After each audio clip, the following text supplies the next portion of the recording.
All right, welcome to Double Edge Podcast today. We can't do the damn thing without bringing Jason in with some intro music. There it is, people. Getting used to this sound. Huh? Oh, I like it. Yeah.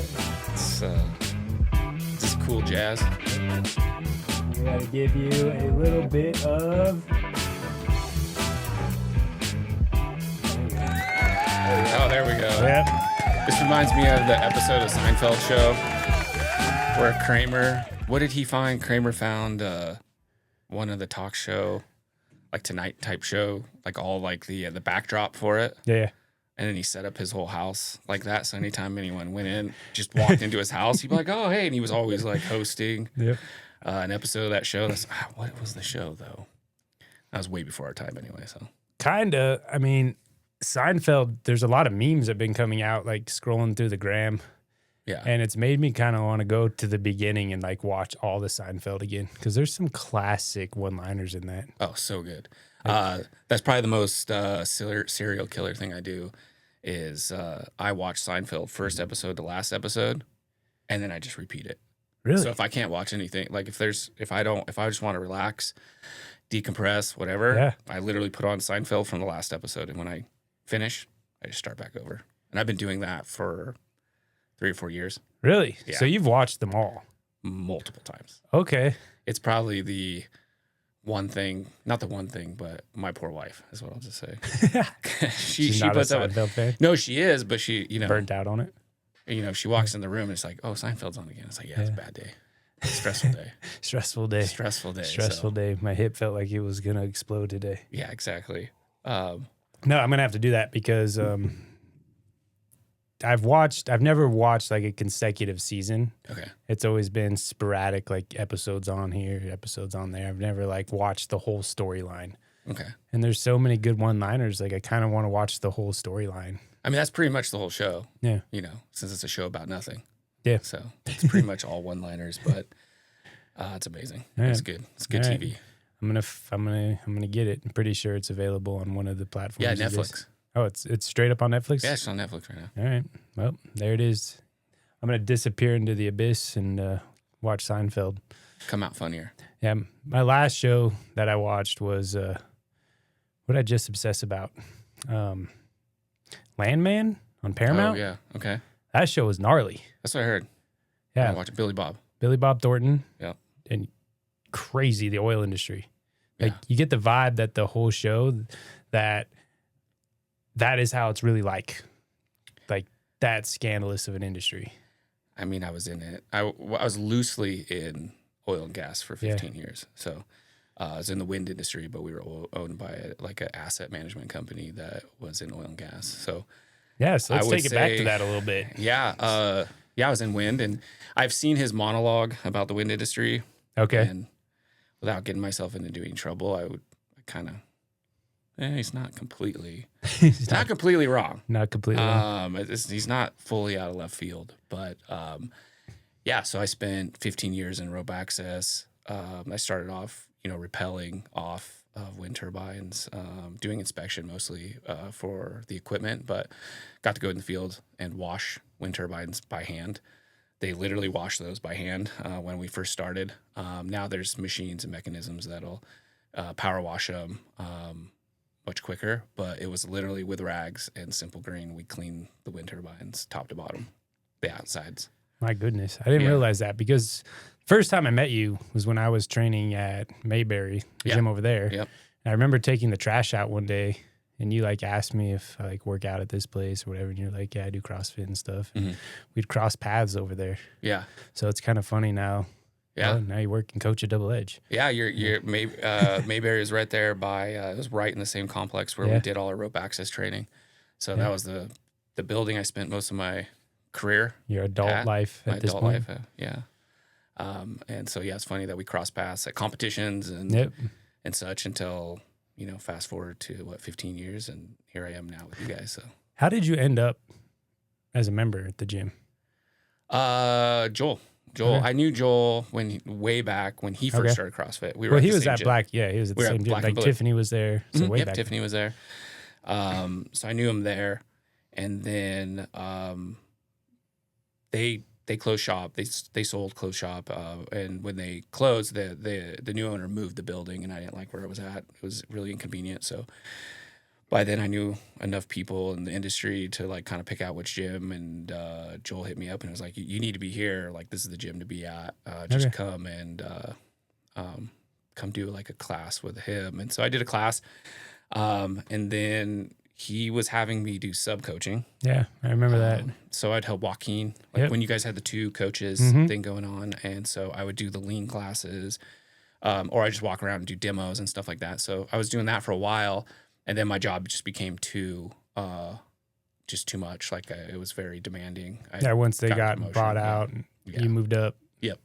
Yeah, they got bought out. And so I got promoted, and then spent a lot of time on the road. And, I told you guys, I was like, hey, I can't do this. So, I just became a, full-fledged member and was when I would be there when I could for a while. And then when you guys posted that you were looking for a part-time coach, my wife sent it to me. Not my wife at the time, but my fiance at the time. But anyway, she sent that to me and said, she knew what I was going through at work.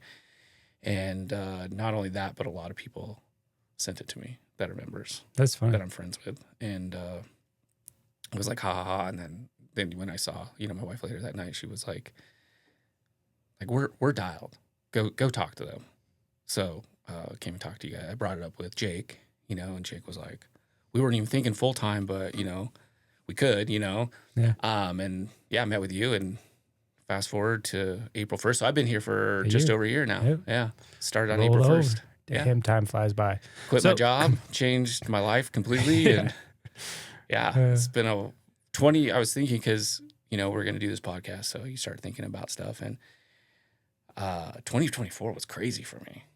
It was a crazy year, quit my job that I spent, most of my adult life at, and I'm climbing essentially the corporate ladder to get to like where I was, and then realizing that was sucking the soul out of me, and just completely leaving, coming to work for you guys. Got married, and then had my major injury. Which we'll get into that. We'll get into. But 2024, what a wild year. I mean, completely.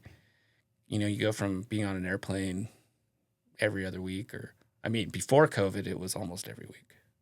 Not quite, but a lot.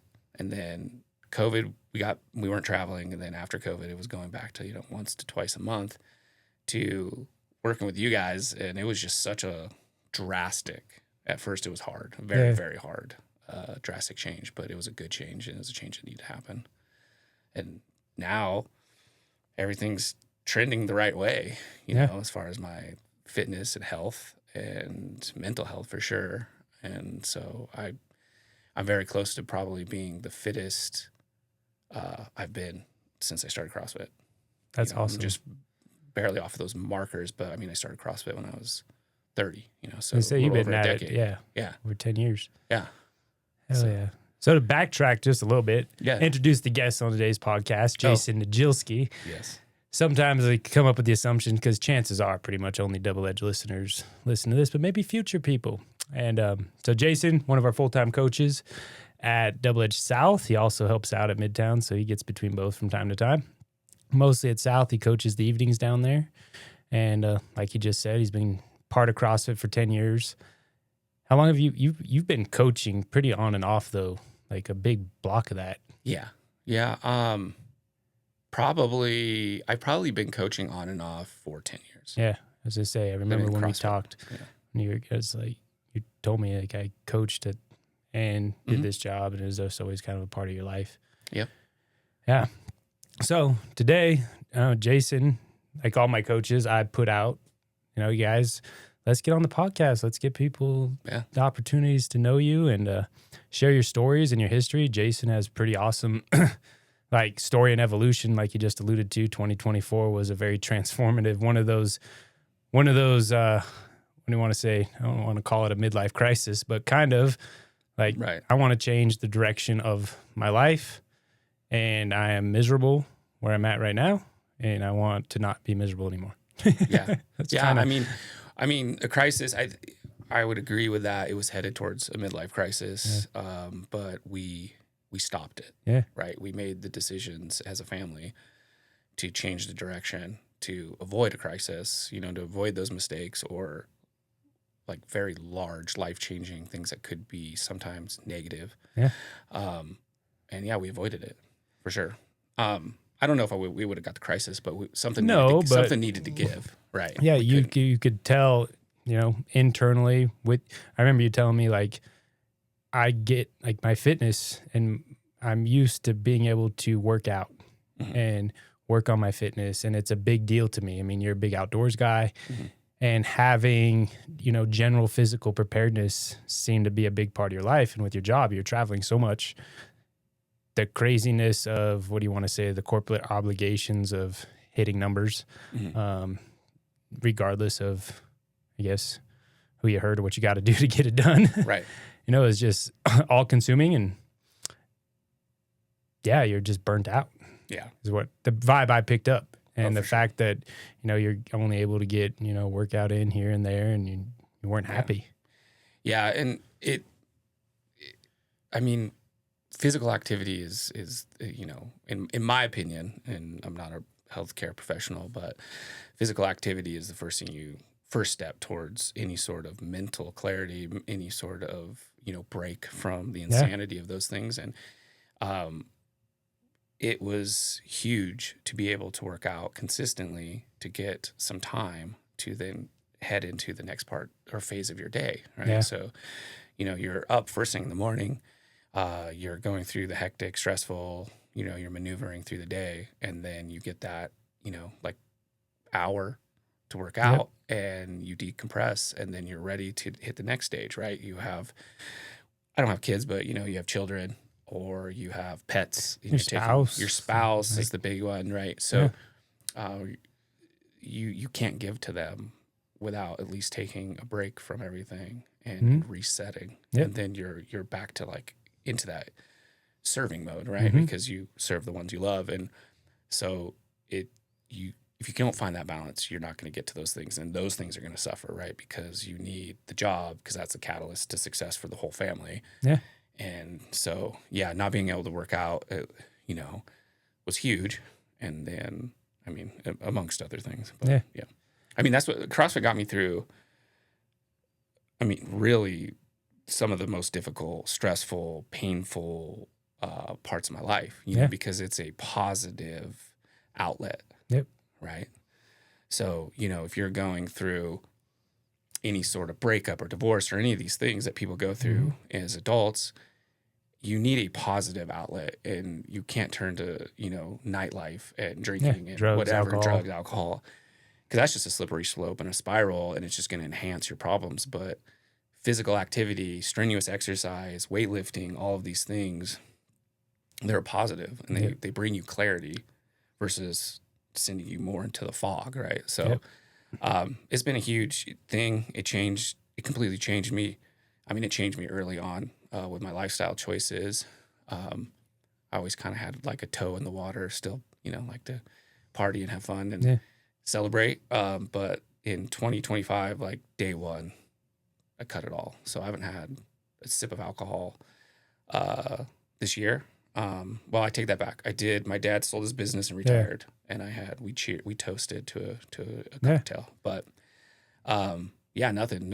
No real fast food, all that. I kind of just cut all. I was like, 2025 is the year that I'd like fully commit, like get the toe out of the water, right? Yeah. Like fully commit. So stage one was walking into a CrossFit gym 10 years ago or 15 years ago. Yeah. And then now we're at the next evolution this year with making better, healthier habits that are like full encompassing. No, I feel great. Yeah, you're taking like the next big hurdle that most people really struggle to see what the importance is of taking that hurdle. Trying to articulate this right. But it's like a lot of people live an 80% healthy life.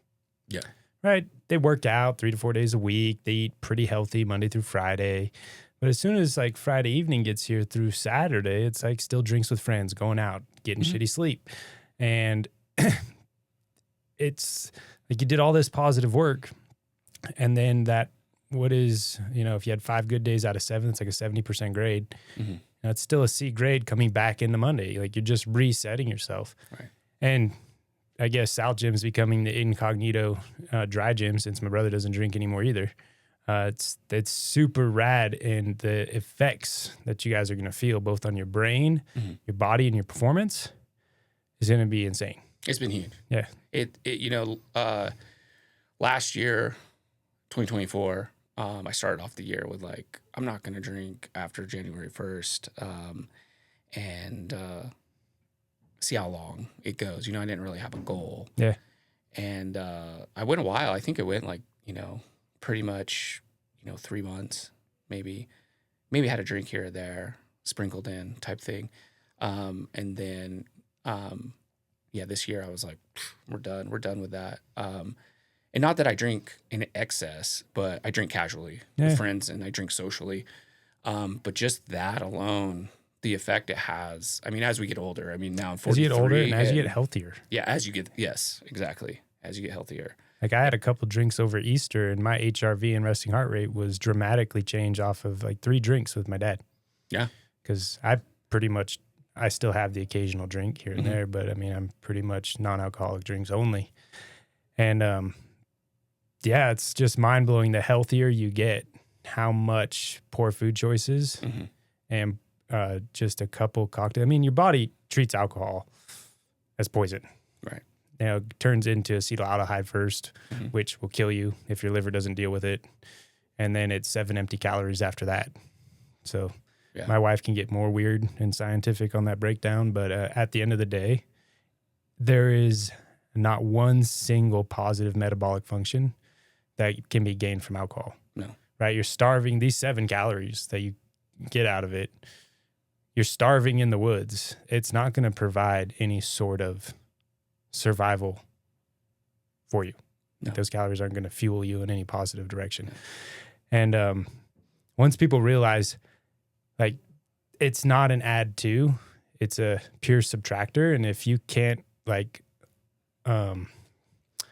be so intentional with it, like I'm having a drink with my dad on, they get away for the weekend. He's here on Easter. We're going to share a couple beers. Yeah.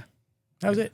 Right. And if it's not extremely intentional and like, why do it? Because, I forgot, how old are you? I know you're 43. Yeah, you're a couple years older than me, but it did seem like once the late 30s start hitting in, 40, and not to mention getting healthier, eating better, fitter, like it's such a backtrack. It's like, why even do this? Yeah. Well, and, back to, when we celebrated my dad's retirement, I had one cocktail, right? Yeah. And I told Jake this. I was like, I woke up at like 2 a.m. and I thought I was having a heart attack. Yeah, heart just... It was just... ripping. I had to get out of bed, go walk around the house. And you always feel like, if you have a couple drinks, you might wake up in the middle of the night, you get bad sleep, all these things, and you might feel an elevated heart rate. But this was like... It wasn't to the point where I'm going to wake my wife up and be like, hey, this isn't good. But it was uncomfortable. And I could feel it. And I was very conscious of it. And I was like, I'm over it. And it's just because, just like you're saying, when you add bad habits to your life, they're not as bad. Yeah. When you start adding more and more healthy habits into your life, then the effect of something negative is exponentially worse. Yep. Whereas if you're like smoking and drinking and eating McDonald's, like what's one more thing? What's one more beer? What's one more cheeseburger? It's not going to change it's not going to make you feel any worse, right? No, and your body's, but the human body is an amazing organism. Like it is going to figure out how to adapt to this garbage to stay alive. Right. The liver is an unreal organ that can just tolerate and deal with so much. It's the only organ in the body that can regenerate. Right. It's insane. It's insane. And it can, keep us going, but you're not going to live your optimal health span life putting in garbage food, alcohol, excess sugar, carbohydrates into your body with zero exercise and expect to feel good. And you go around society and those people don't even know what feeling good is. Right. And as you know, in the last year, I've kind of hit this euphoric moment in my fitness and health and well-being that obviously you're feeling too. Yeah. That why would I go back? Right. Like people ask me like, what's a cheat meal for you? And it's, I don't know, ribeye. And I might have a full baked potato that night. Like that's my cheat meal. Yeah. And then the baked potato is wrapped up in the sense of like, had a lot of workouts, need extra carbs. Yeah. Like it's very intentional, but I don't even think about I need this extra, what do you want to say, reward. Because I used to do that. Like if there was a time, me and Leo back in the day, if I won the workout of the day, like we would go and get ice cream. Okay. Like it was a reward centered deal. Like that is not cool. Right. And then weekends back in the day, drinks, this and that, and start the cycle over. And in your late 20s, early 30s, you can kind of get away with it. But then, and get away with it in a perspective of, there's no visual manifestation you're not, of it. I wasn't as fit and as lean as I was then by any means of the stretch, but in my mind, I was getting away with it. Mm-hmm.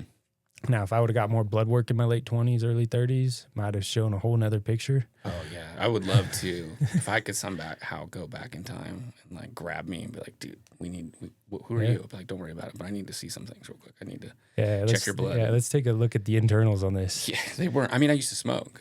Okay. Oh, I didn't know that. I smoked for almost a decade. I was a live fast, die young punk rock, pedal to the metal. Hell yeah. I mean, I had hair almost to my waist. Like I lived fast. It was fun. It was a good time. I actually wouldn't trade it either because it helped show me, I'll never say I never got to do something. Yeah.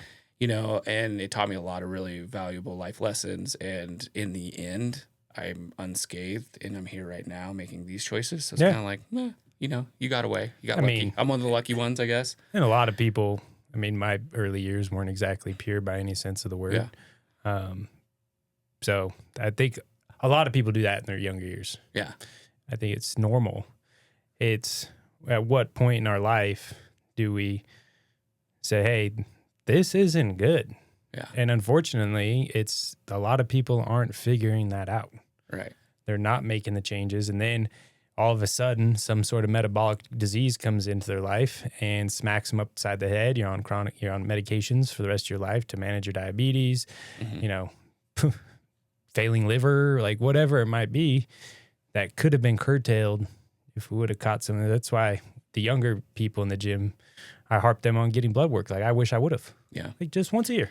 Well, I think too, not to go like too conspiracy hey, I love theory, a little tinfoil. But I think that if you go our parents' generation or our grandparents' generation could live what would be considered back then an unhealthy lifestyle for a lot longer, and today's generation can't. Yeah. Because they are like the amount of poison given to kids that are going to be born right now, or the options. Yeah. Right. And I'm only talking food. I'm not going to go down into those other rabbit holes, but food and now you have generation after generation of microwave meals, okay, mm-hmm. and fast food, and then there's fast food that's like pitched to you that isn't. It's the healthy fast food. It's just convenient, but it's healthy. So you if you really look at it, by the time the kids that are born now are 20 or one generation or two generation, they have to catch it quicker than we did, mm-hmm. and just like our parents probably could have caught it in their 40s or 50s now you need and to been catch like, it in hey, your I 20s. need it. Yes. So that's my point is It has to be caught sooner by the younger generations because the exposure is starting at birth. Yeah. In many ways, some of these baby formulas, some of the stuff that's given to kids right out the womb, right? It's insane how much garbage is put into these things. Yeah.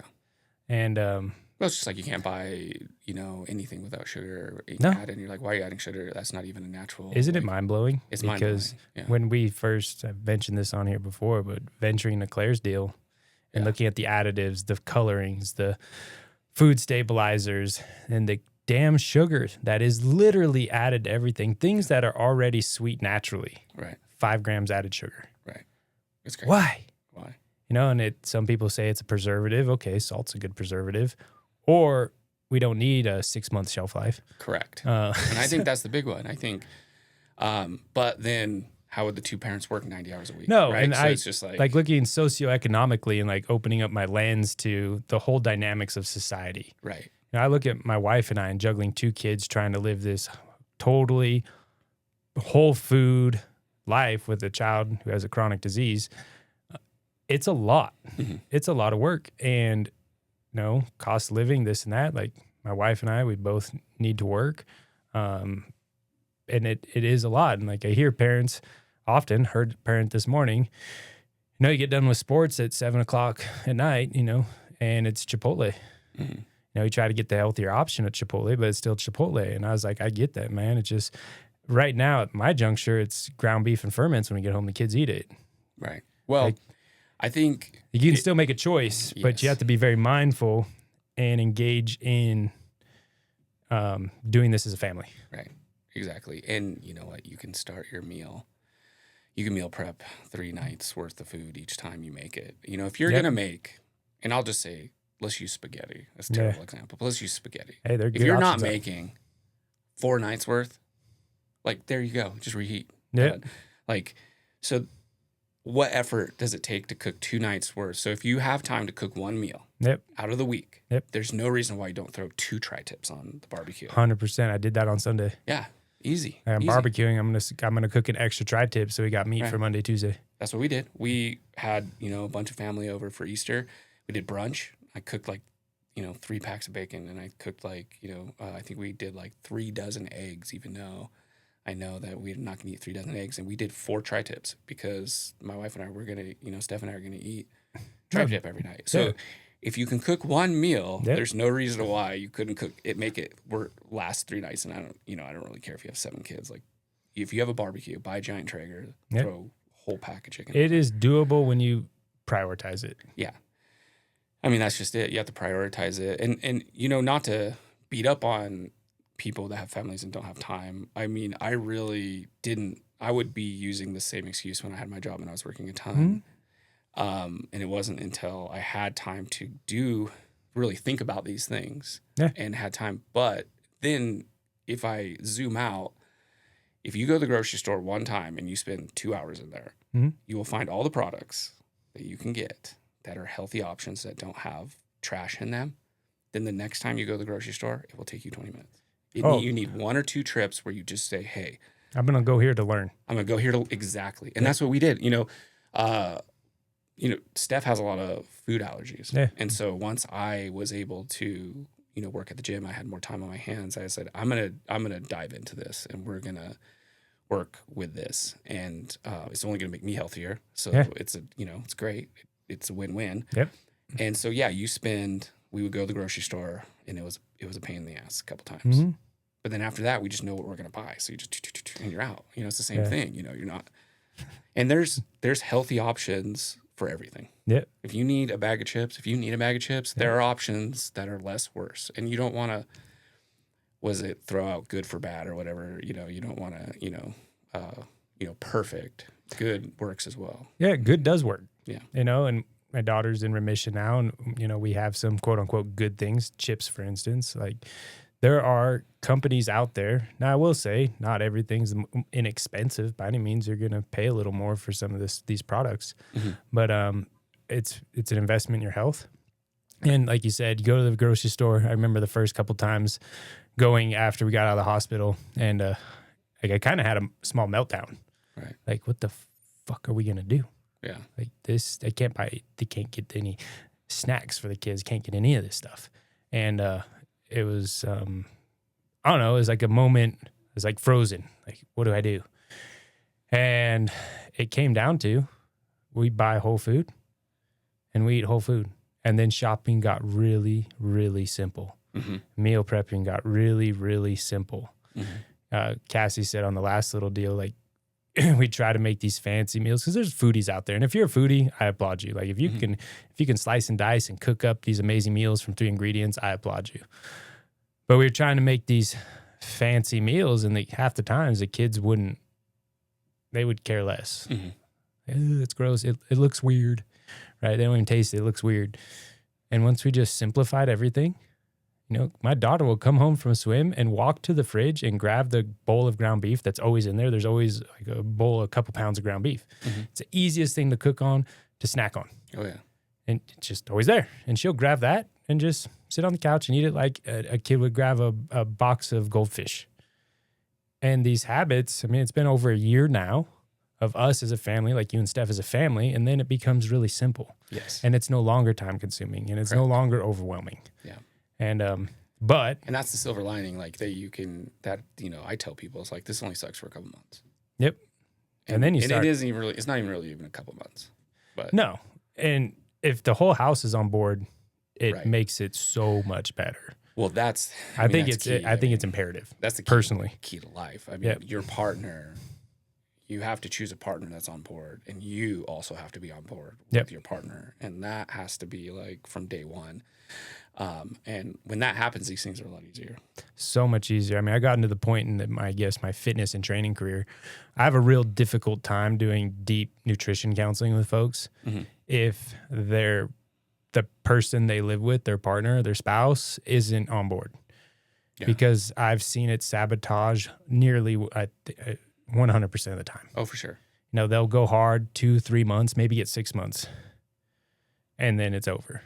Which is crazy. It's very sad that the other person won't support and want to be a part of that journey. And it's typically, I'm not trying to pigeonhole the dudes, but you get middle-aged dudes get away with it from a looks point. They don't need to eat this way. Correct. The spouse is trying to lose weight, feel good, or whatever, make these life changes. Because when women hit middle age, it does hit different than for men. Right. Like hormone disruption is, I think, a bigger struggle. I know it is. It's a bigger struggle for women once you hit that premenopausal phase. And you start like, okay, let's clean up our food. Let's start working out. Let's do this. Let's try these diet. And if the other person isn't on board, it makes me so freaking mad. Yeah. And like now when a member comes and talks to me, like if their spouse isn't a member of the gym, fine, bring them in. Mm-hmm. Like I will do this with both of you. And they don't even need to be a member here. They get it for free because you're a member here, because there'll only be success in my experience if both people are on board. Mm-hmm. And I've only had one couple the spouse was not a member and who bought in to everything. And it worked. That's good. And but that's out of 20 years of training now. I don't get a lot of nutrition. I get nutrition questions I do from members, and I'll say, "Are you ready to stop drinking?" Yep. And they're like, "Well, I mean, I don't drink a lot. I'm a social drinker." And I go, "Cool. Well, when you're done with that, we can, because that's the first thing I'm gonna cut." Yep. Because that is like instant results, and you'll feel better. And, truly. And honestly, I take that to training, personal training too. If someone comes up and is saying, you know, like, hey, what should I work on this? Or I'm not getting where I want, or I'm having a hard time, I go, how much are you drinking? First question, I don't care how many push, I don't care how many thrusters you can do. I don't care what your snatch is or what your time was on the workout last week or where you were on the leaderboard. How much are you drinking? Because you're undoing everything. Yep. And you just don't know. And we can drink casually. I'm just saying, like, I don't think people, first off, if you told somebody, hey, yeah, I get it, you're a social drinker, you don't drink that much. For 1 month, I want you to write down everything that you drank or take a picture of it and then come talk to me. I bet you they would be shocked. They would be shocked. Oh, yeah. I'd be like, look at that. I mean, yeah, you're social drinking, you have 2 or 3 drinks. Go out, do something else, 2 or 3 drinks. Like you go golf, to lunch. 8 beers. Yeah. Yeah. And you're like, I mean, you might not have felt it, but you're shit-faced. I mean, arguably the limit is 1 drink per week. Mm-hmm. Like that's where you're gonna see long term. Like there's the people that drink 1 drink per week versus the people that don't drink. There's not a huge deviation. Mm-hmm. Once you start tapping 2-3 drinks per week, Andrew Huberman was talking about this. Right. It's deviations really start to dramatically increase, and people don't think like 2 drinks a week is a lot. No, I don't think. I mean, I even right now don't think that's a lot. Yeah, and sure. Alcohol concentration of certain drinks and this and that. But how many people like actually measure out a pour? Right. I did it the first time, I think, in my life, like 2 weeks ago. Okay, I'll have a whiskey with you, but I'm going to measure 1 ounce. Oh, okay. Yeah. That ain't how much I usually pour. So you think you're having 1 drink, and that you're typically 3 drinks right there. And it's so easy to mindlessly and unintentionally stack up those negative things. Yeah. And I agree with you 100%. And that and I don't want to beat up on people for drinking. no, and but if someone is coming in and their performance, let's use the leaderboard, yeah, isn't where they want to be on the leaderboard, you shouldn't be drinking at all. If that is your goal, yeah, to top that, then alcohol needs to go away right now. yeah. If your goal is to improve your physical fitness, Yes. cutting alcohol is going to be one of the biggest contributors to your recovery Yes. from training, Absolutely. and to be able to train better. Right. So Correct. your training will improve, and your recovery from the training will improve. So it's probably like an exponential equation. Right. Obviously, that's in correlation to how much you drink. Right. And same thing with weight loss in a lot of equations. I have had people cut alcohol for a long time, zero change in body composition, which is interesting. And I've had people cut alcohol and have massive changes in body composition. Same when it comes to sugar. You have people cut sugar. And typically when it comes to cutting sugar, I get the bigger changes in body composition. Yes. Faster than alcohol, but I get the performance and recovery. So so imagine doing both of those, right? Right. Your cut alcohol, your training improves, your recovery improves, your sleep improves. We'll get into anxiety and all that stuff. And then you cut sugar. So none of this simple excess carbohydrates being blown out your pancreas. Fat goes down, muscle goes up, PRs go up, Metcons get better. Everything gets better. I mean, that's part of the reason why we're having this discussion right here is I sent you my in-body. Yep. I'm in-bodying every month. Yeah. So on the first, since I was, we made this decision to kind of change our food habits, our going out habits, our going out to eat habits, all these things that we've been talking about. I was like, well, we need to go do in-body so we can track the progress of this. Yeah. And, after month 4, I've lost like almost 4% body fat. I've gained over 3 pounds of muscle. And then I think I lost like 3 or 4 pounds of fat. So then my visceral fat's gone down like 3 points. Bro, that's huge. Yeah. 4 months. 4 months Yeah. at 43. At age 43. So I'm putting on a pound of muscle a month, essentially. Yeah. At 43.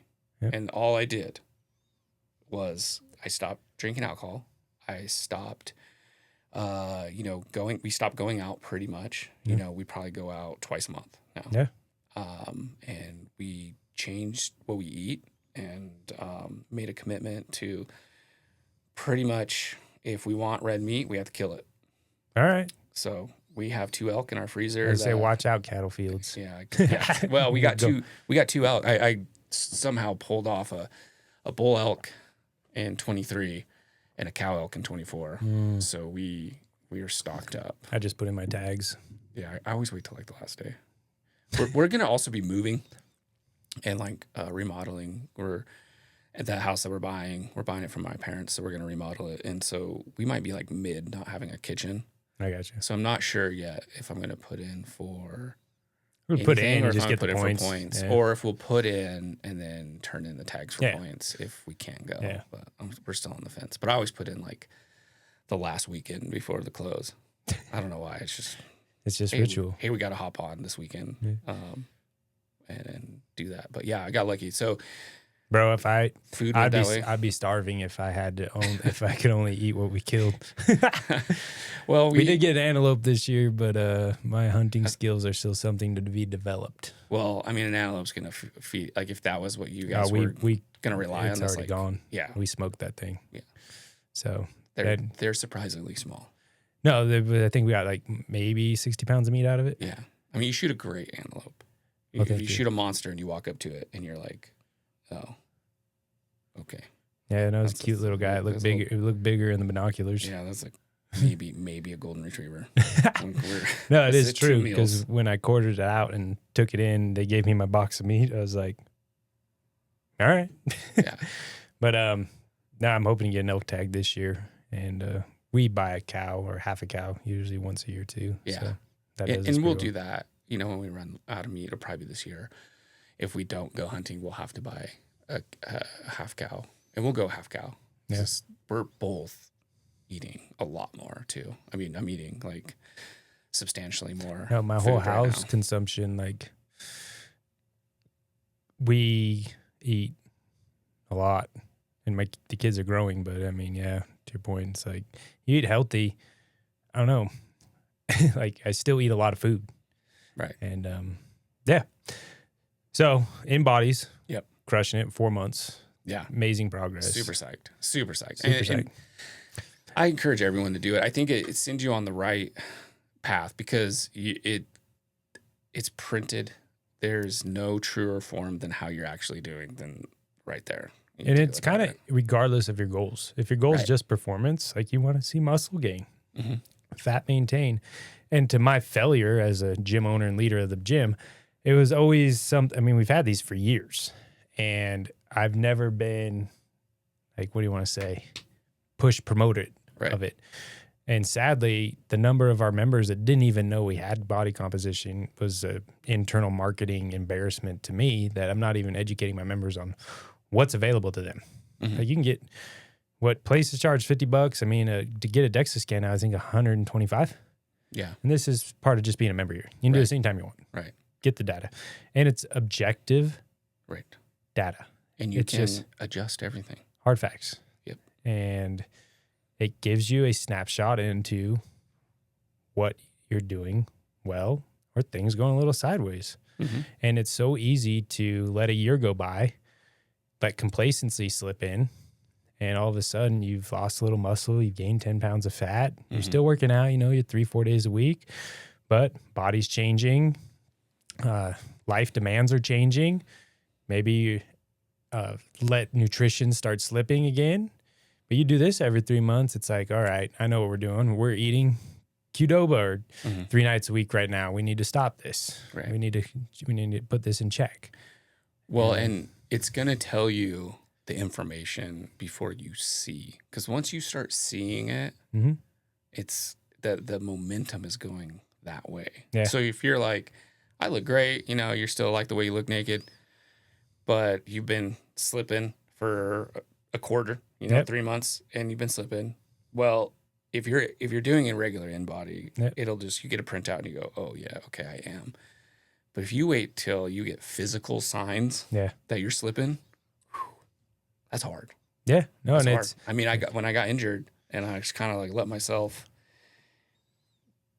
I don't know, I just ate like shit normally, and I never ate really that great to begin with. So when I stopped being able to be physically active because I was injured and I was still eating like trash and, whatever, I put on some weight and it was visible, right? So now the path to what get was back. top body fat percentage? Like 17, 18? No, 19? 19. Oh, Yeah. you're hitting the 20%er. Yeah, I was a 20%er. Yeah. And shoot, I could look up the number now, but it's trending right. And I think No, you showed me it's like Yeah. 14.1 now. Yeah. So, and that's just, I mean, it's there's no reason why it's not going to continue trending that way because we're 4 months in. These are habits now. Yep. And for both of us, that it's not even a temptation. Yeah. Right. I mean, it's nice to go out, but when you go out, You you're can buying. still do pretty healthy stuff. Well, you are, and you're buying the scene. Yeah, right? and So you're it's buying nice to go out. You're buying a night off of cooking.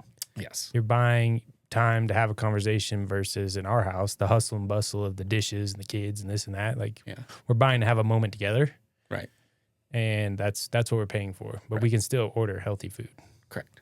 It's really simple. And you can still not get a dessert for everybody at the table and have, 4 drinks each. And Yeah, and be cheap. That's expensive. Yeah. Just be tight on the pocketbook. You'll be happy for it. Yeah. So it's pretty simple to do if you're intentional about it. Yeah. So I'm a big proponent. I wasn't before. There's a lot of like changes that now that I'm seeing that I made these changes, now I can see the result. And so now I can not push it, but I can tell people like, hey, this really does work. Like, go do it. And if you're not getting the result you want, then we need to switch something. Yeah. And that's it. Yep. And everybody's different, and what they need to eat, everybody's Mm-hmm. different. And that's fine. But like, There's general go look rules at that it. apply to everybody. Right. And then there's nuance that applies to individuals. Right. And to your point, if it's not working, we we should change something. Exactly. Something needs to change. Exactly. But So you got injured. yes. I remember the text message from my brother. Right. I think Jason just killed himself. Right. I think he's dead. What did he ask me? Did we need to call an ambulance or? Can't remember. He was he was very worried. Actually, that's when I saw like your brother's like caregiving side. Like he's a caregiver. Oh yeah. And I saw that come out. Like he was I'm the one that's hurt, and I'm looking at your brother, and he's the one with like the real fear because he saw the whole thing, and he thought that I'd broke my back. And when I was saying it was my leg, he did not believe. I don't think he believed me. I think he thought that there was some sort of neurological thing going on where like I thought my leg was hurting, but really I broke my back. And he was stressed, and he kept saying like, "I'm gonna call an ambulance," and I was like, "Don't call an ambulance." And he was like, "You need an ambulance." And I was like, "Don't call an ambulance. Care flight." I'm going to call somebody. He's like, "Well, you can't move." And it was true, but I'm pretty bullheaded with that. And, I've raced bikes, and I've had some real big falls. So I know what hurt feels like, and I know not to move. And it's not the first time I've been on a stretcher, like riding my bike. I've been taken off the track, on a stretcher before. And so it's happened, but this was one that I couldn't walk away from, so. So you're in group class. In group class. CrossFit is safe when done properly. Yeah. Hey, yeah. But I will front load this that injuries happen. If you're training the body and pushing your limitations, things happen. I mean, I experienced one a couple weeks ago. I typically do something once a year that sends something a little sideways. So if you are training hard, and you can choose your hard, you can either be hard, chronic illness, sickness, sitting on the couch, can't move, aches and pains, or you're going to tweak something, or in Jason's case, rip things clean off the bone, pushing the limitations of your body at times. To pretend it doesn't happen, it does in all types of training. Exactly. And what it essentially came down to, from everybody I talked to, PTs, right? Multiple orthos, doctors, you name it, kinesiology professors. They all just said, "What the fuck? Yeah. What? You did what?" And couldn't get a straight answer on how it happened, but essentially I was back squatting in group class. Mm-hmm. We were doing like, I think it was like 65-70% of your one rep max. We were doing sets of 3. That was threes. It was threes, and it was like my third set too. So like I'm warm. Mm-hmm. No reason to weight you've stress. done many other times. Oh yeah, easy weight, moderately easy weight, right? So, and I'm standing it up, and I felt it essentially shred in my leg, and once it shred, it stopped, but then my leg gave out, and I dropped, but I dropped still in the squat because I had the weight on my back. So I never like leaned one way. Like it would have been better if somehow I fell back. Yeah, and the weight went backwards, but it like folded you over. It folded me over, and when the weight caught up with me, it hit me in the head. My head's bleeding. I hit my face, so my face is bleeding, and the impact tore the other 2 adductors. So I tore all 3. So I tore my first one, leg gave out. And when I landed in a squat. My feet were in a squat still. So it pushed me deeper than I should have gone. There's still some resistance because my brain hasn't caught up with it. And it tore the other 2. And then when it tore the other 2, like I said, it folded me in half. The bar hits me in the head. I flip over and I'm laid out. I'm yelling, obviously. And, and then Jake comes running over, everybody, music off, like ruined group class. Everyone like goes home at this point. They're like, "Oh, we're done, like working out," And then was just there, rolling around in pain, and tried to sit up, almost passed out, laid back down. Then we tried to sit me up again and almost passed out. So I had to lay back down and then just couldn't move. And my dad came and got me, and we went to the emergency room, and went to Rock Express, huh? Yeah, I went to Rock Express. They were like, "Your adductors are torn." They grabbed my leg and they ran their hands through, and there's nothing there. And once the swelling went down, you know, I could run my hands through it. I was like, wow, there's nothing. Like, you can't feel anything on my leg. It's just nothing there. So the 3 tore completely off, full ruptured tears, after the MRI, and, they retracted 2 millimeters. And then the orthopedic surgeon said, there's just no fix for this. Like, they're not going to retouch these. And so they'll heal. The wound essentially will heal, but they're just not going to be attached anymore. That's the way it goes. So they tear off, they move down. Yep. That's all wounded. They just kind of heal where they're at. So are they still, you'd think I'd know this, but are they still going to be active? Yeah, I can flex them. So you can still feel function. Mm-hmm. It's probably just, you probably got more mobility now, huh? Yeah. 2 millimeters to be exact, I guess. Yeah. Well, I mean, if you're tight there, probably even more. But so this is like where you end up in this weird world where you think you're talking to professionals and they tell you weird things, where like the person at the Rock who I met with is telling me that like this is common for power lifters. Mm-hmm. They've seen this before. And then they say things like, well, people, and I this really was told to me, people will opt for this surgery. Then I talked to the surgeon, and he's like, absolutely not. That is the craziest thing I've ever heard. Oh, like people will go to get better this mobility. For better mobility. Hip mobility with people with tight hips. They'll opt to get their adductors cut from the pubic bone. Huh. Yeah, that's, and I swear that was told. Steph can confirm. She's in the room. She's like, that sounds weird. But I talked to a lot of professionals that were like, what? No, we're not going to. I mean, I guess anything's possible. Yeah, but so that's why you just get so much different information. But yeah. They did PT. Did PT. Lots of PT. But during that whole deal, I think it's interesting thought experiment.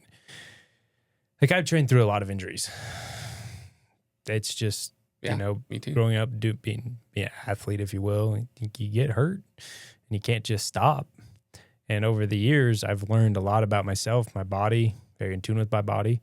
My back injury was probably the worst chronic pain injury. I mean, my left shoulder's jacked up from years of wrestling and separated in football, and never tore anything, but it's loose. Mm-hmm. It's loose and stiff. That sounds kind of, what do you want to say? Oxymoron. But yeah, in some positions it's very stiff, like going overhead. Mm-hmm. And then some positions very loose, like dips. Okay. Right. So those two are just 2 dramatic positions for my shoulder. And over the years, with the back, the shoulder, those 2 in particular, is my back though that set me down kind of a downward spiral of, if I didn't own a gym and had to figure it out for many aspects of my life, mm-hmm. It would have been very easy for me to quit. Back pain is something I sympathize with a lot because it affects you in every position of your life. Mm-hmm. And eventually had to take ownership of, have I really put in the work to try to fix this and make it better? Mm-hmm. Started deep diving into hip mobility, hip strengthening, and accepting that my hips were stiff. And I really started working and training differently, along with, I think, dietary changes, reducing inflammation, all these other things. And for the most part, I'm pretty much back pain free, doing everything in fitness I love. And there's a few movements for me at this juncture that I have to be very mindful of. Squat snatching, one of them, both shoulder, because my shoulder's stiff in that overhead position. If I don't do things textbook, my stiff shoulder, that lack of mobility is going to be made up in my low back, and I'll feel it. Heavy, very fast back squats, front squats, squat cleans, anything with speed on it. If I'm not textbook perfect, I feel it. Mm-hmm. So when I do those lifts, I'm just so intentional with them now. I can still do them, but I have to be so intentional with them. But what I'm getting at here is learning how to train through and around injuries. If I didn't do that, I don't even know where my health would be right now. Mm-hmm. And during that time, I mean, I gained weight. I avoided so many different exercises. I'd work out 2, maybe 3 days a week. And it sucked. Yeah. So I really sympathize with people who have injuries and injuries that lead to any kind of chronic pain. Yeah. Because it's such an easy thing to be derailed by. But if you're working with the right people and you learn your body, you can train through and around and overcome so much. Right. Like stopping movement is probably one of the worst things you could do. And what opened up for me, and you alluded to this, is how crappy this was during kind of the heart of COVID too. My mental health, Yeah. like blew up, and like chronic levels of high anxiety, very anxious all the time, that led to depressive symptoms. Mm-hmm. That my wife's like, you need to get checked out. I think you need to look into going to therapy. Like, you're not in a good place at all. Yeah. And, that was something that, I wanted to bring up. And it's something that at least I never heard this, is that the link to depression and PTSD from an injury, like a true, if you can identify an actual injury at that moment, that is something that needs to be talked about more. And that needs to be more public information. And it seems to be like when I talk to people who went through traumatic injuries, they all had that too. So this is like a real thing. Yeah. And when I was injured, I went through depression. I went through anxiety. I thought, I started having all kinds of crazy thoughts, right? And that was one of the hardest parts, was that, when I first got injured, mentally, I was like, this isn't going to get me down. I don't care how bad I'm hurt, right? We're going to push through this. And I came to the gym and I was like, I'm going to bench. I'm going to do arms. I'm going to get so strong on upper body. And as soon as my leg is healed, we're going to do this. And then I remember calling Steph like almost in tears, because I went and I couldn't lay down on the bench. I was like wreathing in pain. I couldn't lay down. So I can't bench now. So now I can't do this. And then I try other things and I was like, I can't do it, because I didn't realize that where that injury was, just because unless I was going to sit and do curls. Yeah. That part of the body was going to engage itself. And your so hips and low back yes, are the center of all force generation right. for your entire body. Right. And then I had a hernia, so in my abdomen from it as well. So I was dealing with that. So now you can't do core work. And so like, it destroyed me. And then I started spiraling, and for months was like, I wasn't like mentally well, you know what I mean? Mm-hmm. I go to work, no one would have known. But you hit it for me pretty good. I don't, obviously I'm the morning early guy, right. and I'm mostly at Midtown. I don't see that much, but right. hit it pretty well. Yeah. Well, you flip a switch or something, but then there's always that time when you're alone. 100%. Right? And that's the worst time. That's the worst time. And I wish they'd tell you that. That'd be a great thing for the doctor. Hey, you're going to be in a lot of pain, but hey, there is often a side effect attached to this trauma your body went through, and you're going to go through like a chemical imbalance. Yeah. And you're going to, there's a possibility of it. So if that happens, call us, talk to somebody. Yeah. I'm pretty open with Steph, so she knew the whole time what I was going through, and she was like, "This is temporary." And I wasn't even depressed about the injury. I just became depressed. Yeah. And you have to break that cycle. And once you start moving again, and you're like, okay, I'm moving again. So then your body starts feeling good because you're exercising. Yeah. So like that's going to help. Right. Yep. And then, slowly but surely we got out of it, and, eventually I did. And then, it's like, I have this conversation with her. I'm like, hey, I haven't like been bummed or bothered you, or like I've been sleeping and like blah, blah, blah. And she was like, oh yeah, you're like night and day different. And she was like, it was as soon as they told you could join group class. And she was like, as soon as you got cleared to run, that was when it all changed. And it hurt. I mean, everything hurt. We're not even talking about that. But like once PT was like, hey, we're going to give you 100% clearance that if you can monitor like a pain level of 5 to 6, it never goes above that number. Yeah. You can do whatever you want. And so once I could start doing that, you got released. Like it just took a couple days of moving around. And so like, you know, I'm always been high energy. So that helped. But then you start going through, then you go through another wave because now it hurts. So now you're aggravated. So I went through that whole phase where I avoided squatting. I avoided all these things. And so it wasn't until like really recently, like within like the last couple months that I was like, we're doing it all, period. Don't care how much it hurts. Like fight through the pain. And then during Chase's testing week, you know, I was able to back squat 320 pounds, which that in less than a year, I'm pretty psyched. Yeah, that's near the weight they folded you. So it's under, or it's well over. Well, it's over. It's well over, yeah. That is also the mental fortitude to approach something that set you back a year and like in my brother's mind killed you. Right. Yeah. Like that's a big mental barrier to get over. And then probably the release of like, okay, I can do this again. Well, and exactly. And I went into that testing day like, well, let's just see. Let's see if we can like let's back squat 200 pounds. Like let's get to 200 pounds. That's pretty cool. Like and then over the next 5 weeks, you know, we'll retest and we'll see where we're at. But at least you'll be doing more squatting. And actually Jake came up to me and he like grabbed me by my shoulders and he goes, "Today's the day." He's like, redemption. And that's what he told me. And he just walked away. Yeah. And I was like, so I just kept creeping closer. Yeah. I got I hurt myself at 275, right? So I get to 265 and I squat it, no problem, easy. And I'm like, well, I can't do 275. So I went like 271 and a quarter. So I or 278, right? Yeah. Just a couple pounds over it. Got that and then kept pushing and then got to 320. And at 320, I was like, okay, like you have achieved something. Yeah. Let's call it. Let's not get greedy. Let's not get greedy. Yeah. So, you know, and then during,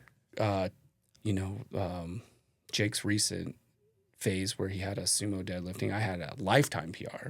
Okay. Yeah. I think I sumoed like 460 or 455. So we're headed in the right direction now. And these are all in and the sumo deadlift's going to hit the adductors. Right. That's showing things are functioning.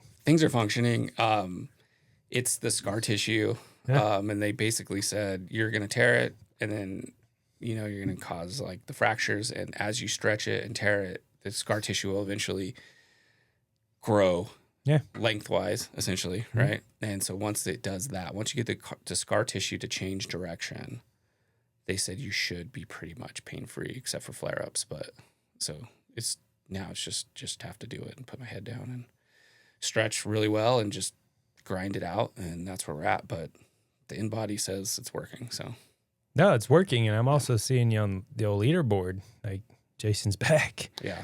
Yeah. I'm feeling good. Yeah. Feeling good. It's awesome, man. Yeah. Yeah. Injuries are, especially like for you, I don't know. I mean, for me, the way I deal with my anxiety in a massive way is two. It's either training or alcohol. Right. I can go down either one of those paths to an extreme. Mm-hmm. Obviously, I know which one's theoretically better than the other. Most of my training injuries have come from overuse injuries of me overtraining, and a lot of that is correlated to me stress management. Right. So when training's taken away, it sucks. Right. Like it sucks. And it's such a battle for me to not turn to, you know, a couple drinks in the evening when you get home, to have that de-stressor, to have that whatever, you know, fix when I wasn't able to get a workout in. And in the last, you know, couple years, COVID for me, for all known reasons, it's one of the most stressful times of my life. I mean, my daughter's deal was the most stressful time of my life. But when it's your kid, it's your kid. It's just the nature of that beast. But before that took place, I mean, COVID years, dealing with anxiety, alcohol, training, trying to train, hurt myself. And it became very visible to me how important exercise was from a anxiety management standpoint. And seeing that amongst members, like during COVID years, like I have to get to the gym. I have to get to the gym. I have to work out. Like I didn't realize how much engaging with people means to me and how much better my day is and so forth. So getting injured when things like that matter so much to you. And you've brought up to me like with your anxiety and stuff and how important it is to get back to moving, Right. Getting back to training. Well, and I mean, just a couple months before I completely changed my life, quit my job. Yeah. Now my job is fitness. Yeah. Or my job is to coach people in fitness. My job is to be fit. Yeah. Be a leader in the space. To be a leader in the space. Yes. And now, you know, I can't get into bed without my wife helping me. I can't sit down without my wife helping me. I can't get up without my wife helping me. I can't move through the house. You know, I'm just like, for days was reliant on her. You know, I can't, you know, I would roll over in bed by accident. And, you know, before we go to bed, like she would have to like lift my leg up, put it in the bed, and then she would have to go around and swaddle me essentially. So I couldn't move. And somehow I would still find a way to move, or my leg would, like your muscles want to engage. Yeah. So it would engage. And I mean, I'd wake up all night screaming and jump up out of bed. Right. So you're going through all of that, but in the back of your mind is you quit your job to do this. And 3 months in to your job, like now, like how are you going to go to work? Number one, how are you going to train? You wanted all, and then there's the selfish part. Cause like, you're like, I wanted to like, I had all these physical goals that I was like, you know, if I could do this, I would do X, you know, like, and now you're like, I can do this because I don't have the job, but I can't because I'm hurt and I'm severely hurt. And you just spiral, just like I'm sure with work. You know, my dad was a small business owner, so I've seen it. You know, I've seen the economy highs and lows. We lived in the house. So my dad lived and died by the housing market, right? Because he was in HVAC. So I've seen it. I grew up in that house, so I totally empathize with you. And when you get to those points, and if you can't go to, there's no outlet, and you just spiral. You just spiral. So, yeah, and then you can turn to negative things. You know, like drinking. Luckily for me, drinking, I've always been like the good time person. Like I was like the fun. Like I drank to have fun. And when I drank, I thought I was fun. I don't know. You could ask people. Maybe I wasn't, but I thought I was. But so I never was drawn to it as a stress release because it would compound so bad in my head, and that I just kind of always stayed away from it. I was like, it's Friday, let's party, you know what I mean? So I had those times, but it definitely became a crutch, like turning to alcohol as a way to batten down the anxiety. Sure. Then when you can't train and you have alcohol and then sleep's messed up, anxiety would be 10 points higher the next day. Right. And it's like, okay, maybe I get a little workout in, feel better, happy with myself, get home, a little anxious, this and that, you know, what's going to happen today in the world? It's going to shut down the gym again, whatever would go through my brain, right? Oh, we're just going to have a drink. 2 drinks, maybe 3. Then, you know, inflammatory markers they do go up. So back's already pissed off. Get to a point, my son, 2 years old maybe, I couldn't pick him up off the ground. Because of your back. Yeah. Like, you hid your shit pretty well. There was times in the gym, I would be walking around with the TENS unit on my hip, just so I could move in the gym. Nobody knew. Yeah. Like, it was nerve pain down my leg, and like, I couldn't pick him up off the ground. Yeah. So I own this CrossFit gym. I'm supposed to be a leader in the health and fitness space. Yeah. This stuff's so good for you, but I'm in pain all the fucking time. Oh, yeah. Can't get out of bed, tie my shoes. Need to think about how am I getting out of bed. Right. I'm going to wake up in pain. Takes me 30 minutes, an hour to start moving. It's like, okay, we can move. And that compounded so heavily psychologically. And I just got so fed up with it that, like you said, if it's not working, you need to make a change. Yeah. and what is it? Probably 37 years old at this point. Started doing what I could more often, avoided the things that hurt it more often. Things were going better, starting to feel good. Got into that 75 hard chapter of my life where I quit drinking for almost 18 months, 15 months, didn't have one drop. It was like the continuation of the 75 hard, and to prove to my wife that I don't need alcohol. And that was before COVID. Right. That I don't need to drink to have fun. And COVID years came. Some of that stuff started coming back, those habits. Wife told me, I think you need to get help. It's okay. Go talk to somebody, offload this stuff. And once I started fixing my back in a real meaningful way and making progress in the gym, along with therapy, going to therapy, and then cleaning up the diet, everything started getting really, really good. And then the thing with Claire happened. Obviously that sucked, but then the whole diet and everything leveled up a whole nother level. And it's like, once you start feeling this good, performing this good, I feel 20 years younger right now. And the hurdles, the life experiences of the past, I think makes me a much better coach today. Right. So my whole story about my selfishly self here is coming back to you being, upset that I'm in this space. I'm a coach now. I'm a leader. And you go through these things, and I think it gives you so much more, I guess, empathy, understanding people training through for sure.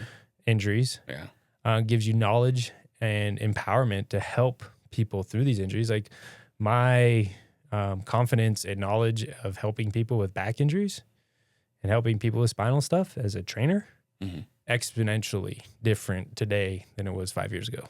Right. And a lot of that is because of me and my injuries with it. And there's just so much power to be gained there as a coach going through some of these not so, what do you want to say? These colorful chapters of our lives where, they think the trainer just always fit, always eats perfect, always does this, doesn't have stress. They know everything. Know everything. It's like, no, we're humans too. Right. And, I think experience, and I know I don't want everybody to go through injuries and chronic anxiety that leads to depression and drinking and all these things by any means of the stretch. Right. But I do think it gives us, I don't know, obviously I'm religious, and I think God puts these challenges in our path through our life. And if you have a service mindset, these things, overcoming these obstacles in your own life helps you become a better coach, mentor, supporter to help other people through various challenges that be impacting them. I mean, exactly. And this was something that I was wanted to bring up is, when I left my job, one of the things I told myself was, and I meant it, but you can mean something but not mean it at the same time. And in that, what I'm saying is that I was like, I want to give back, and I want to help people, and this is something I know about, and this for me has brought me so much mental health and help when I was depressed or the things I went through in my life in my past. Those roadblocks, what got you through? Well, it was going to the gym and meeting and hanging out with people and like-minded individuals that were like positive, and they were here for this to better their life. Yes, and hanging out with those people got me through these hard times. So that's your outlet. So I leave this corporate job where you're in this space and you're really like take for them, so you can take for you, and you're worried about your success and your promotion and how much you make. And at the same time, I'm not saying that I wasn't also looking out for people, but I felt as though I'd spent my career selfishly, self-serving. I'd help somebody, but then obviously, like, if I'm helping somebody, then they're going to help me down the road, right? Yeah. And I'm going to get these promotions, I make this much money, and can buy these things, blah, blah, blah. And when I left, one of the reasons why I was like, I want to help people. And the first thing I did when I started coaching was I started hitting everything harder. versus learning to coach and help people. And now I get hurt. And one of the things that came back to me, because I have a lot of time to think when you're hurt, is like, well, you did this to help people, and it's not about your journey. It's about helping people. So go fucking help some people. Like, go help your members. Go get better at coaching. Interact with them. Stop thinking about yourself. Like, you don't need to be the fittest at the gym because you're a coach. You need to be the most helpful because that's what you told yourself. So you said you wanted to do it, but you wanted to do it, but you wanted to do X first. And now, like you said, is it God? Is it karma? Is it what something said you weren't holding true to your promise you made to yourself or this idea, and we're going to, I'm going to hold you to it and you're going to do it. And that was one huge chapter during that was like, stop thinking about yourself and go coach and go do a good job. And when people have questions, help them and look people in the eyes and care about the members, which you should be doing anyway, right? Mm-hmm. When you take that job on, you should be doing that anyways, but do it at a higher level. Mm-hmm. And, that was a huge thing to get through was just thinking like you did this to like you wanted to give back to the community. You can't go give back to the community right now, and then you're going to get better. And you're going to get better in the meantime. But you just sit there crying about yourself or you're going to go help people. And so that was one very helpful thing. But, once you can do both, then you're really riding that rocket, right? Yeah, it's a double-edged sword. I mean, it's so cliche, but you have to take care of yourself before you can take care of others. Right. I do believe in that. Like, if I'm not healthy for myself, I can't be there as well for my wife, my kids, my gym community. Like, if I'm constantly over here fighting these demons, not taking care of my mental health, my physical health, sure, I can mask that for a while. Mm-hmm. And I did. And do the job, help people the best that I can, I guess, in that state. Mm-hmm. I'm not going to pretend that for 20 years I've done it perfectly all the time because I have not. It's easy to let everything else kind of push you down. You're not giving your best service attitude, right? Outward.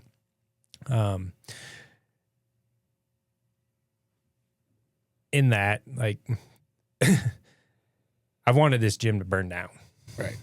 Like, the small business owner life. There's just sometimes it's just like the stress and burden some days of, the bills, the state just implemented this new deal, this new tax, whatever, right? There's some bullshit. And then I hate to circle the dead horse of COVID, but there are still things coming up that were influenced by that time of life.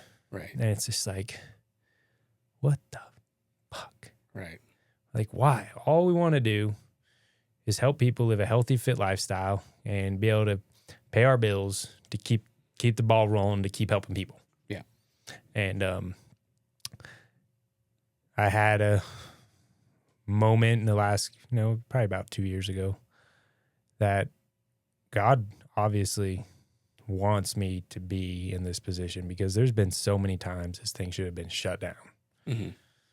And it wasn't. No. Something would happen to allow, things to keep going. Yeah. And wrapping my brain around what you just said, like, our job here is to serve and help others live the best life possible. Correct. And this is the way we know how to do it. Yeah. And it's proven by science to be one of the most effective ways to help people with their mental health, their physical health, relationships. People who work out and are healthy and fit tend to perform better at work. Productivity goes up. Like, everything gets better. Yeah. Like, literally everything in your life gets better when you're taking care of your health and fitness. On the flip side, I guess, if you train 5 hours a day and this and that. You can also avoid your family and your loved ones. You can use it as escape. Yeah, exactly. But in general, what I've witnessed. That's everything. That's everything. Yeah. Right? You become too obsessive about something.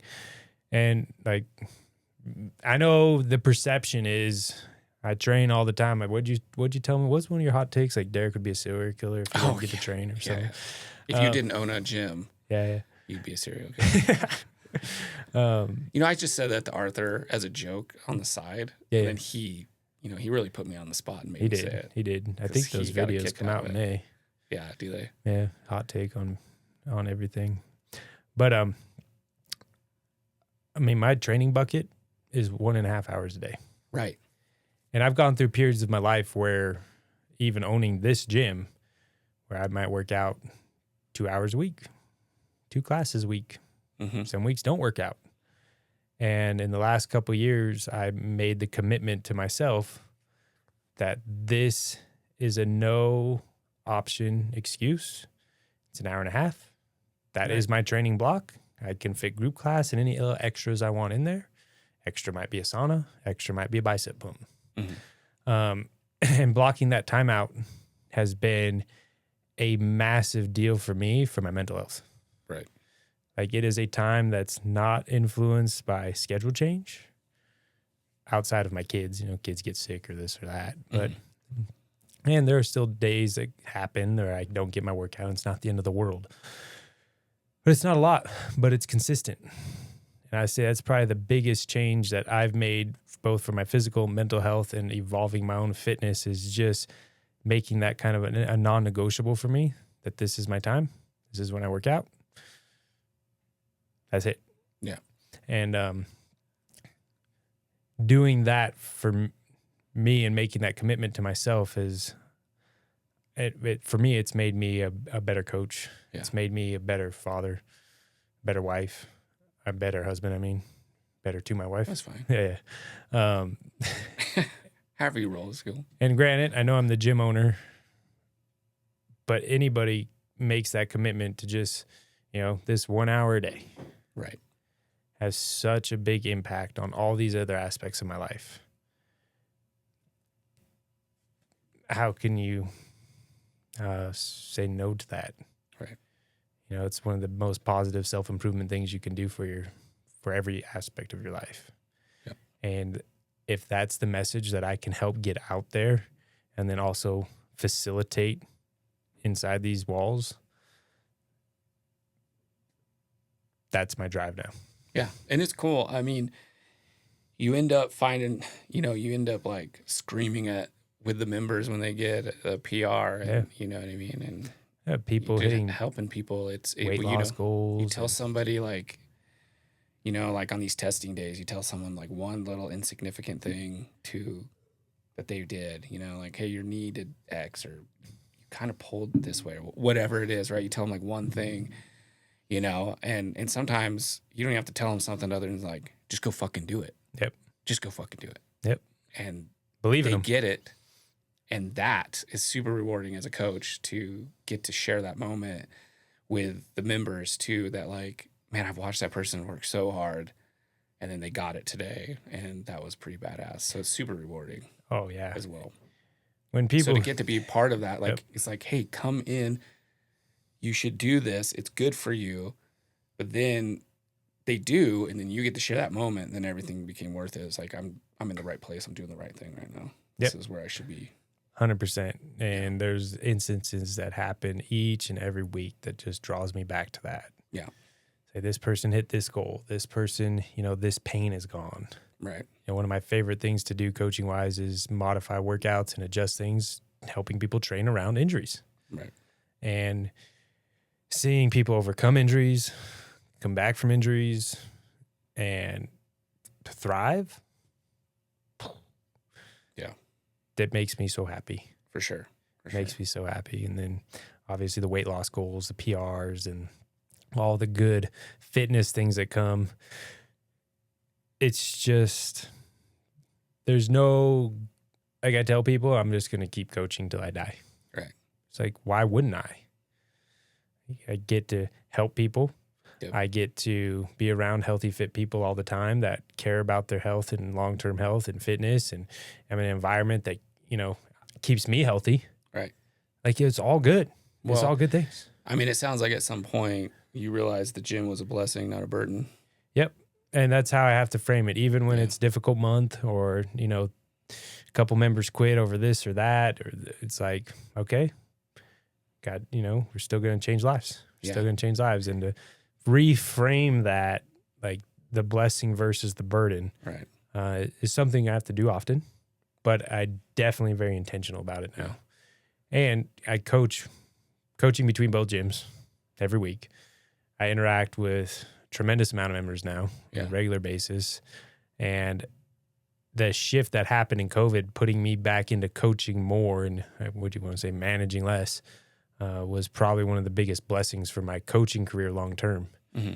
And in many ways, it saved me. Yeah. Those interactions with people. Yeah. And inspired me to get my shit together and figure my health out to be the person for our community. And that's another reason in this different new chapter of my life why I'm very transparent about all my health stuff. Right. Like, this is why I chose to go down the path of TRT. This is why I do all this blood work. This is why I do all this stuff, because I just want to be super open, super transparent in the hopes that it, helps guide other people to make good decisions when it comes to all this stuff and show what's possible. Yeah. Show what's available. Right. To not, what do you want to say, be ashamed or scared of optimizing your body for your age. I think a lot of that goes on in the fitness space and coaching space. I know there's a lot of trainers out there that will say it till they're blue in the face that they don't use any performance enhancing drugs who do. Mm-hmm. And even in the just hormone health space, being transparent as a coach I questioned if I was going to be or not. Right. Because it's a health thing. I can keep it private. It's HIPAA. But me as a coach and somebody that wants to engage with people's health, it's like I made the decision, like, I'm going to be very transparent about this and I'm going to talk about my journey with it, to give realistic expectations. And middle-aged men, you don't need to feel like shit. Right. And I'm not giving this as a free pass to just TRT fixes everything. It doesn't. But when you're looking at all the things, anxiety, depression, sleep deprivation, the gym, and if you got and you're doing the diet, you've cut the alcohol, and I did all this before going down that road. Me as a coach just wants to truly help people thrive. Right. And I think in the longevity health span space, these are all conversations that I think, I don't know, I'm rambling now, but I think it's important in this new chapter of coaching for me to focus on all the other stuff outside of just, fitness, performance, right. The whole health picture of what everything looks like. And the performance comes with it. It's cool. Well, you've been diving into a lot of different stuff, getting away from maybe just barbell talk into other avenues, which, I mean, you have to evolve. You have to constantly be learning. You're always a student, right? So those things are important. And how far past teaching people to snatch and you're going to get to a point where you're tapped. Yeah. Of how you can, so you have to broaden that, right? And so, I mean, you've gone down the blood work, the nutrition. I mean, both my wife came in, have done blood work this year, right? And we're seeing your wife, and we're part of that now, and we're doing regular blood work and keeping an eye on that. And that, you were a big proponent of pushing that. And then not only that, but then you gave every member an option. Here you go. Here's an option to do it. It's right. You come here every day. You know what I mean? So I can't make it any more convenient. Exactly. And it's definitely an evolution. It needs to happen. If we're not evolving, we're just doing the same thing over and over and over again. First off, it's boring. Yeah. And it becomes monotonous. Yep. So, you gotta beat that one away. But no, I think it's been good, and I think it's helpful. And I know people who, back to to the TRT conversation, I know people that had blood work done because for health reasons that they were having health issues, and found out that their T levels were to the point where they could be clinically depressed, and they're like, yeah, hey, and they've had conversations with me, and I'm like, do what you got to do. That is unacceptable. Like, you are in a place where, like, you're a potential candidate for a lot of bad things. So, like, too low is bad. Yeah. Too high is bad. Right. And there's a difference between walking around with quadruple, the level that, like, 4 digits. Yeah, exactly. And, just trying to get to a healthy balance. I mean, people are out taking SSRIs, like, candy, and that's that is not good. No. So it's like, it's not good. And you still have to put in the work. Mm-hmm. This is the thing. It does not. TRT alone isn't going to do a damn thing for you. Not a damn thing. It's going to put you back to being where, like, maybe the person you're sitting across from somewhere is at just walking around in life. Yeah. I mean, you can abuse it like anything else, but if you're not abusing, you're just trying to get back to, like, a normal point. You still have to do the work. And you know what? Even if you are abusing it, you have to do the work. So you're not getting out of the work. You can mega load, testosterone, and if you don't do anything, I mean, all you're going to do is puff up and it's not feel going to make terrible. the work, and it's not going to make the work easier. No, the work still has to take place. Work still has to take place. Like, yeah, you're getting a little maybe advantage here or there. There's some advantages for sure, if you're on the upside, but you still have to do the work. Still got to do the work. But people that are our lives. I mean, probably some of my behaviors in my 20s. I mean, cutting weight for years of wrestling. In my developmental years, could have gutted my endocrine system. I mean, I'd go days without eating and cutting weight, not drinking water to make weight. Like 2 and sometimes 3 days. Right. And doing that when you're 16, 17 years old, developmental years, like, who knows? The endocrinologist surmised that could have had a huge influence. I don't know what my blood work was in my early 20s. I never did it. Right. So I don't know, like, and I think all men 20s get baseline numbers. Right. Like, when you're feeling like you're at a great spot in life, body feels good, get some numbers. Because your blood work's going to change as you age. Right. Both hormonal and, I mean, your non-hormone blood work, if you will. And having those numbers in your younger years gives you baseline of where you were, what's acceptable for decline. Right. So if I was in my 20s and say my testosterone was 300 then, 40, maintaining 300, well, that was a milestone achievement. Right. Right? Well, and, I didn't start testing my testosterone until I was 35, somewhere in there. Right. It was somewhere around Jackson's. He's 7 now, so 33 maybe. And, I had a handful of tests that were in the high 200s. Some in the low 300s. Mm-hmm. And although that's in the BS range, but it's not in the range of a pretty healthy 30-year-old. Right. And, but then I wasn't having necessarily the symptoms, and there's some lifestyle stuff that definitely could still be cleaned up. Right. But how much does that buy you? For some people, depends on the lifestyle, right? Well, like, I'd still... Right. Sure. Drinking, sleep is the single most important thing when it comes to testosterone production. Right. Like, if you're not getting quality sleep, second to that is good strength training and fitness. Mm-hmm. Like, those are the two things. So you need to stress the body. Body's going to create testosterone to heal. Sleeping is one of the biggest places that takes place. Right. So, new kid, 2 gyms, sleep was kind of fucked. So all that was kind of going on then. So not knowing my blood work in my 20s, potentially, maybe I was in the 700-800s in my 20s. I have no idea. I don't think so, thinking back based on how I felt at a lot of times. The last time I remember feeling really, really good training-wise and like for a season was my senior year of wrestling. But my senior year is when I went up a weight class and I didn't have to cut weight as much. Mm-hmm. And my junior year, I stayed the same weight for my junior and senior year. And those, when I didn't have to cut as much weight, that's when I felt much better. Kind of makes sense. Right. Right. But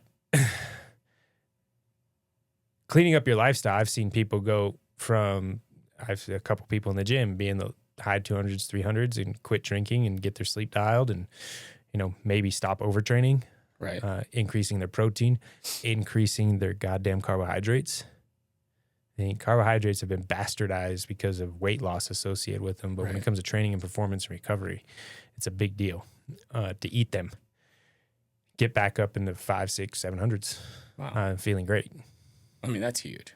So I mean, it's a big swing. I mean, think how you'd but feel if you're going out doubled. Friday night, drinking, right, waking up like shit on Saturday, but because you can get away with it, you come and train hard, get a hard workout in, go eat some shit food, maybe sleep like shit again, back to a stressful job on Monday. And a lot of that, what I've seen is folks younger in their 30s training really hard still, but the outside isn't great. Mm-hmm. And then people that are on a really heavy caloric deficit, testosterone numbers can go through the absolute floor. Right. Like in a big way. Oh, yeah. And if you're in a caloric deficit for too long, expect your testosterone, your hormones to get whacked up. Mm-hmm. So what do? You increase your calories again. Start eating a little more food. And you start feeling better. You start training better. And weight falls off because you're more anabolic now. Right. And you weren't losing weight at this 700,000 calorie a day deficit. Now we increase your calories to a healthy number. You're eating more consistently. You're sleeping better. You're recovering better. You're training better. Everything's getting better. Your endocrine system's getting better, and your testosterone goes up. Another big one that my wife brought to my attention is undiagnosed sleep apnea. Oh, yeah. People have sleep apnea for this, that, or the other reason. If it goes undiagnosed too long, again, affecting your sleep, blood oxygen falls through the floor. You get the sleep apnea fixed. And, if it's lifestyle, you need to lose weight or get fitter, various things. But you correct the sleep apnea, hormones rebalance fantastically, and you feel awesome again. Yeah. So that's why, I get kind of weird about people just walking into a clinic. A clinic will find any reason to give you testosterone. Like, oh, you're low. Don't even talk about lifestyle. Don't even talk about the potential for sleep apnea. They don't even talk about the potential that it could make you sterile. So if you're in your 30s, I had a younger person in the gym who has a job that they literally kind of hand out testosterone at. And they never mentioned to him once that it could make it sterile. Like, he's like, that's something I kind of should know. I haven't had kids yet. We want to have kids. Yeah. It's like, yeah, bro. How long have you been on it? Yeah. So you might want to check that out. Right. Well, I mean, that brings up a actually really good topic, though. And it's the need for people also need to take the driver's seat for their own fitness and take responsibility for it. Yeah. That's like one of the biggest things I see is that people put their entire fitness journey into the hands of someone else, and they take zero ownership of it. Mm-hmm. And that's a huge topic. I was listening to Froning's podcast this week, and he had Mark Bell. Have you listened to that one? I haven't. I have it queued up though. It's pretty good. It's all right. But it was funny because what they were talking about is when Mark Bell started seeing CrossFit people come in, and the West Side and want to get stronger because they're trying to get better. Yeah. And they're looking at what CrossFit is, and then Froning's talking about basically they just freestyled everything, trying to win the games. Yeah. Right? There wasn't now it's very structured. Mm-hmm. But it just reminded me of when I first started, because those were the years. Like the first year Froning won was like the first year I started CrossFit, right? So it was just like that for people entering the CrossFit space. On Saturdays, we just made shit up. Yep. Just completely made it up. And, when I wanted to get good at power cleans, I was like, screw it. I came in on a Saturday for months, and I would do a 60-minute EMOM of 5 power cleans on the minute for 60 minutes. 60 minutes? Yes. Yeah, I was 300. so obsessed. Yeah. I would just do power cleans. Just stand there. And then I was like, wow, that worked. So then I was like, well, I want to learn how to power snatch better. So I just do power snatches for 60 minutes straight. And we were just freestyling. Yeah. Do I suggest doing that? No. But it was cool when it was new because we were just making it up. Yeah. And now it's really cool because now there's true provable methods. There were. I mean, strength training has existed forever, right? So, the conjugate method or whatever you want to follow. Olympic weightlifters have followed methods, but CrossFit was kind of like this hodgepodge like mix of everything. So no one knew what to get. Like, what do you really want to get good at and focus on first? What like, if I'm stronger, will I be better in the Metcon, or do I want to have longer endurance to be better? And will that make me stronger? And so you're just like mixing this potion up. Yep. And that's the one thing I see a lack in CrossFit people now that have come on later. They don't have that like freestyle mentality where they're like, I'm going to go in the back and I'm going to do power cleans for 60 minutes. Screw it. My hands are going to be bleeding. I don't care. I'm going to do like this. Oh, Miko Seo says that he rows for an hour in the dark in a closet. I'm going to go in my garage and I'm going to turn the light off. Oh, yeah. And I'm going to set a timer and I'm going to row. You know what I mean? I'm going to row with no music in the dark and I'm going to row for an hour and see how far I went. Yep. Like, I remember that was that one. crazy shit that we were doing. And I just wish more people would do that and, like take more ownership of how they approach a workout and how they enter the gym and how they train, and let us help perfect that or make it better, but not give them the like, here you go, like do this and you'll become great, because they won't, because they didn't earn it.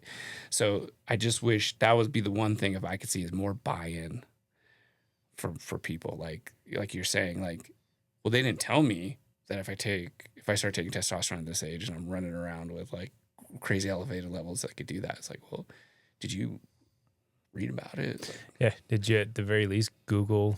Yeah. Nope. It's gonna, make me feel better and stronger. And I mean, let's just be honest. People do it for physique. Oh yeah. Also. Heck yeah. Like in a big way. So, taking personal responsibility for your health outcomes comes in many fashions, from training. Right. If you have a hole in your fitness and you want to fix the hole in your fitness, and I mean, I'm not going to recommend 300 power cleans in a session to get better at 300 power cleans. There's optimal recoverable volume that you can do to do this. Sure. But to Jason's point, putting in the little extra work to plug the holes in your fitness and taking self-advocacy. Yeah. And, in your self-advocacy, that doesn't mean we are resources to help in that process. Yeah. You can come and talk to us like, hey, I'm tired of not being able to get a muscle up. What should I do extra, or this or that? And we're here to help guide that. But taking personal responsibility. If I'm not losing weight, well, maybe it's something I'm eating, because 100% of the time, if you're not having body composition change, it's related to what you're eating. Oh, yeah. Like that the calorie equation is 100% hard factual data that if you're not losing body weight, there is a calorie equation. Ozempic's proved it. Right. Because you no longer get hungry. So now you don't eat and you lose weight. Right. That's what the GLP-1 does. Right. Okay. So it's like people that tell me, oh, I don't eat anything at all and I'm not losing weight. Like, you're full of shit. Well, I agree with that 100%. I also will say people think they do X many times and they don't. No. People say, I had one candy bar. I'm like, okay, cool. Take a picture of everything you put in your mouth for a week, and then I'll end up with 35 pictures of candy bars. I'm like, well, yeah, 35. I'm like, how? Why don't you tell me? These are the pictures. Multiple studies that show people crazy, like 30-35% underestimate how much food they eat. Right. Like, oh, I don't eat very much. Or they were good, so they give themselves a treat. But then Saturday, like you gave yourself 12 treats. Like I can see them right here. I'm looking at, these were all treats. No, they weren't. That was breakfast. that ain't normal breakfast. Yeah. Or that ain't normal dinner. So taking self-advocacy and personal responsibility, working with us coaches, we're here to help with that and guide that. But ultimately, it's like when it comes to your internal health, your blood work, nobody can force you to get blood work and to look at these objective markers. Yep. In body. Like these things are very powerful tools. And then they're better than the leaderboard. Oh, yeah. Do we even want to get in the better? Do we want to get in the leaderboard today, or save that for another time? Yeah, we can say that for another time. I will say it's very good and can be very bad, but I still think you need that. You need it. It's a good driver. Yeah, I think it. I mean, just quick and dirty. It's a very powerful tool, but if you're getting on there to compete against the person next to you or the person on the leaderboard, like you're missing the whole point of long-term health. Correct. Like, okay, let's say for instance, I start being at the bottom of the leaderboard every day. Me as a coach in this gym, I'm fucking pumped when people beat me because one, I know I'm at peak fitness for myself, and you beat me, you're putting in the damn work, and that's fucking awesome. Right.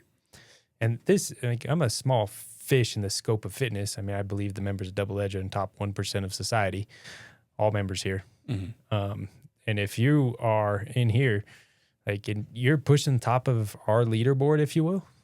And let me tell you guys, there's some people that don't post that would be at the top every day. You just don't know who they are. For sure. For sure. Because they don't for this, that, or the other reason. And they're older. Right. Which is, I think, also funny and cool. But it is a good gauge. It's a good metric. I emphatically think it's important to track your workouts. It's objective data. Right. Track your strength. Like if you're not training on percentages for a long period of time and curious on why you're not PRing, that's why you're not PRing. Right. You're not tracking and building upon the data to PR. And it's just a nice little objective benchmark to kind of see where you're at, right, and how you're doing and this and that. And, when it comes to holes in my fitness, if I'm close to Alyssa in a wall walk workout, I'm pumped. Right. Either she had a bad day or I had a really good day. Right. Right. It's good. It breeds healthy competition. It also, breeds unhealthy competition, but nonetheless, I think it's a necessary tool. And I would be upset to see something like that go. I know people talk about, well, just get rid of it. And I'm like, no, don't do that. Because you know what? It's kind of cool if you can. And this is a leaderboard talk right here. It's kind of cool when you beat certain people. Oh, yeah. If you end up beating them, you're like, man, all right. And then when someone beats you, you're like, whoa, that's how? And then you text them, and then you... Obviously, it's only because they're on TRT or they cheated. They cut reps. It's fun to go, and then these were my... And then you text them, and they're like, these are my splits. And you're like, whoa, okay, you were hauling ass. I was not hauling ass. I think it's a very powerful, healthy tool. And honestly, I think if you're having emotional discourse about it, it's a good thought experiment for self-reflection. Oh, yeah. Why is this such a big deal to me? And don't get me wrong, I know the people that cheat on workouts, and I know this and that, and but it's whatever. Shit doesn't bother me at all. Obviously, as a coach and leader of the gym, I think it's important for me to show that I do the workouts, because I do the workouts. Right. Believe in the product. If I didn't believe in the product, I have to change the product, because that would be counterproductive to all things. But circling back around, this is a nice long conversation with Jason. Yeah. We tapped a lot of topics here, finished off on the old leaderboard there. But out of this whole thing, I feel like shit that I didn't know how deeply you're struggling with that injury. Yeah. You're still coaching every day. Yeah. I had a really weird walk. I learned how to walk without... Yeah, I mean, I knew it was bothering you, and I knew it was going to be not an overnight recovery deal, but damn, bro, you buried that. I can bury some shit. Yeah. You buried some shit. Yeah. And I'm super, I'm even more pumped about your results and the path you're on now, because now understanding the full scope of the injury and what you've gone through in the darkness.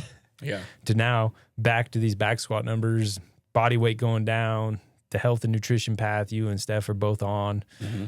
Bro, this is exciting times. This is good. This is good stuff. This is the best I've felt in a long time. I need to get out of the morning hours once in a while and come in the evenings. Yeah.